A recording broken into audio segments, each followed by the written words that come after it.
So this is a nice modification or an upgrade to an old Amstrad PC ECD monitor, which have the fans in the back. It can be a really noisy computer, not that noisy, but quite noisy. And the main noise really is coming from that one fan. Now, I'm not too sure if the fan is really needed in these old computers, but because the monochrome monitor and the CGA color CGA monitor, I think it's called the MD or it might be the CD. I think because those ones don't have fans, but the ECDs do have a fan, then I'm guessing it's part of the design by Amstrad, which they intended. So in any case, you might as well replace it with one that's at least a bit quieter. So I've gone for a Noctua one here, just a basic one, same size. I think it's 92. No, perhaps 92. No, 80 millimeter square one. I've got it so it duplicates the original, so the air is being sucked outwards through that gap,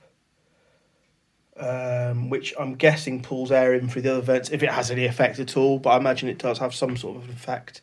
And I haven't got loads of these connectors, so I've just cut the old break here. In fact, here's the old fan here. It's a 12 volt brush, Amstrad branded apparently. Pretty noisy, perhaps given its age or the fact that there's lots of new technologies in the newer fans now. So anyway, I cut the cable and soldered it together at that point there, the blue tape, the blue heat shrink, and then also so this is the original connector, so dead easy. It goes in the slots there. I've really been impressed by, I think I'm going to try and make some other videos already together in some way, but I'm really impressed by the quality of kind of the moulding of the plastic and how it all fits together in the Amstrad models. So this is a very clean PC ECD, so that's the EGA monitor, the colour EGA monitor here. Very, very clean model indeed.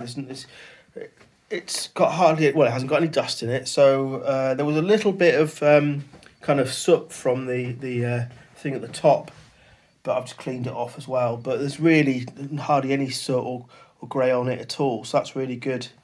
Very, very clean model indeed. I think the brightness is pretty high up, but it's not the highest I've seen. So I don't know if it's had a bit of usage, but it certainly looks incredibly clean if it has. So what I'm going to do is I'm going to just slot that top bit back over the top now. Very, very easy to do, and I'll just make sure I put all the plugs, thread them through that hole at the back here when I do that, and I'll show you what it's like when it's finished.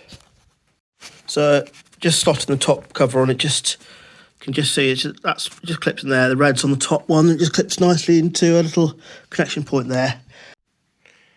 And this is all connected up again.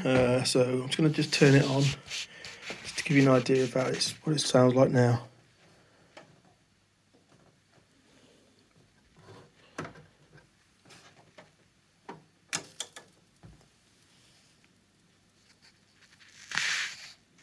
It's like a very quiet, modern, whispering PC, basically.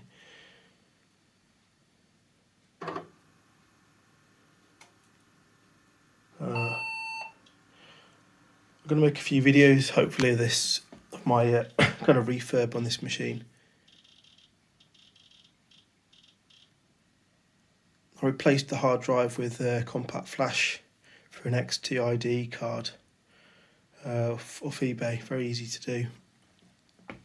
Got GoTech external USB floppy drive there as well.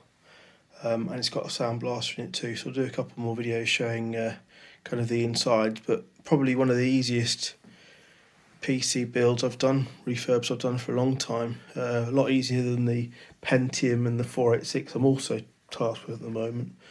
But really, really nice machine, very happy with how it fits together, and the quality of the moulding is really, really superb, and a really nice machine to come back to and use again.